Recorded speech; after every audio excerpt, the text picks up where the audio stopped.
You know, my father and my mother never married, and they were only together one time. And it, for him, wasn't about a calling. It was about, my mother was wearing a poodle skirt. And he said he wanted to know what was up under there. And he found out one time, and that was me up under there.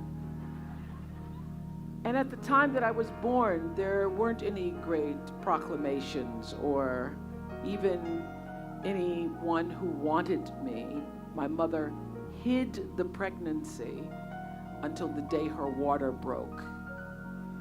And I was considered that illegitimate child and all that that meant in 1954 in Mississippi. For a long time, I felt the shame of that, the lack of esteem around that.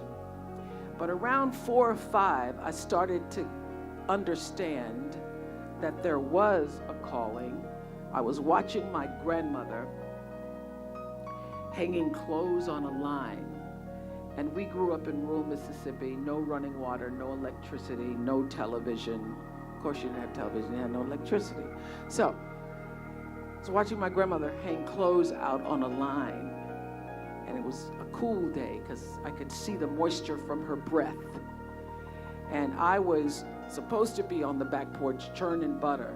So I would only churn when she'd look at me. I'd look at me and then I'd churn. And then she'd look at me, I'd churn some more. And she was hanging clothes on the line and she said, "Oprah Gail, you better watch me now because one day you're going to have to learn how to do this for yourself." And I tell you, I think I was between 4 and 5. I remember having this feeling inside myself while watching her that, I am not going to be hanging no clothes on a line. It's just a little feeling that came over me that said, your life will be bigger than this. There's something greater than this ahead for you. Now, I could feel that inside myself, but I was smart enough not to tell my grandmother that. The little voice said, but don't tell her. I have been led by that little voice my entire life. And if I had any real wisdom to share with you, it is let that voice lead you. Let that voice, that's the common ground that we all share. I have led and continue to lead a magnificent life.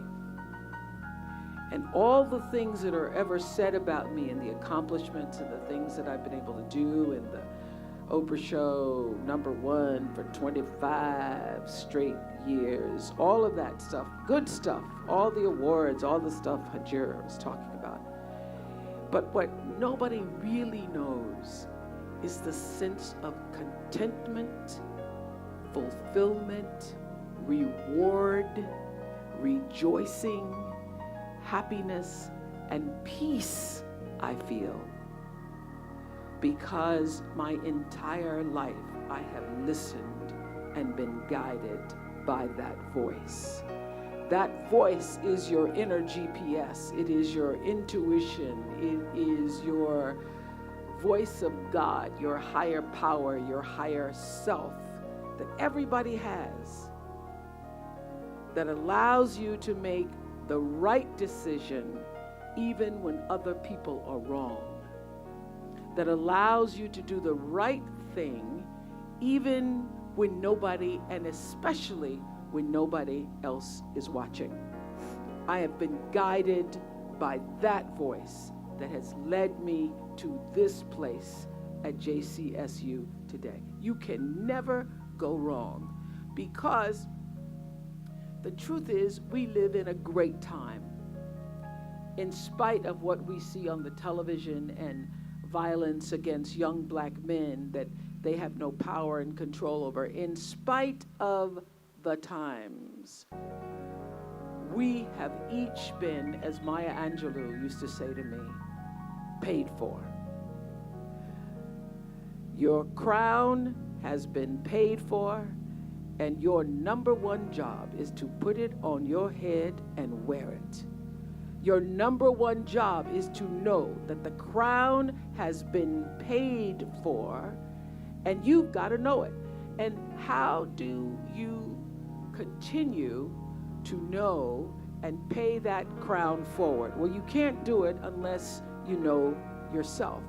Stedman wrote a book about a long time ago called You Can Make It Happen. And the first chapter in that book talks about checking your ID or knowing your identity.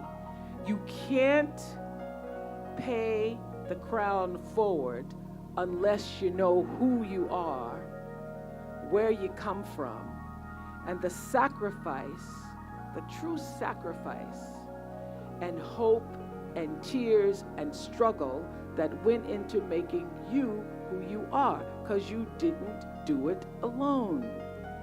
At no point in my rise in my career did I ever think that anything that was happening just because of me. Why? Because from the time I was 3rd grade, 5th grade, 7th grade, high school, I was reciting Sojourner Truth. I surrender all. I pray and I cry. Lord, help me surrender this thing. Let me let it go. You know how you pray and then you get up and you still carrying the burden and you can feel, oh, Lord ain't answered it yet. I prayed and I cried and I say, Lord, I want to release it so that I can not just be okay going to see The Color Purple, but I can bless Alfre Woodard when I see her in the role I wanted. Lord, help me bless Alfre Woodard. I surrender all. I surrender all. I prayed some more until you ever prayed and you can feel the hand of God come down and release it. You released it. You gave it over. You don't have to carry that burden anymore. And I tell you, the life-changing moment for me was the second I felt the release. A woman comes running out of the door and she says, is your name Oprah? Is your name Oprah Winfrey? There's a man on the phone. He says, his name is Steven Spielberg. I go running. I get to the phones. He says, I hear you're at a fat farm. I said, no. This here is a health farm. It's a health retreat. And he says, I'd like to see you in my office in California tomorrow. And if you lose a pound, you may lose this part. And I say, no problem. Because I know I don't have a problem not losing a pound. So I stop at the Dairy Queen. I get myself 3 scoops just in case. And the next day, I'm in Spielberg's office and he says, you're hired. Now, the great lesson for me in that moment was I could feel that the moment I say, I am going to make peace with this thing because I've done everything that I can do, and I'm going to hand it over to the higher power, to the Most High, to the Almighty, who can lead you to the rock that is higher than thy. Psalm 61:2, my favorite Bible verse. Write it down. You're going to need it when trouble comes. When trouble comes, lead me to the rock that is higher than I, and you will be delivered. Surrender all. I have to say that when I finished The Color Purple, Quincy Jones, who became a really dear friend of mine, said to me what I feel looking in your faces today. I look in your face and I see my face.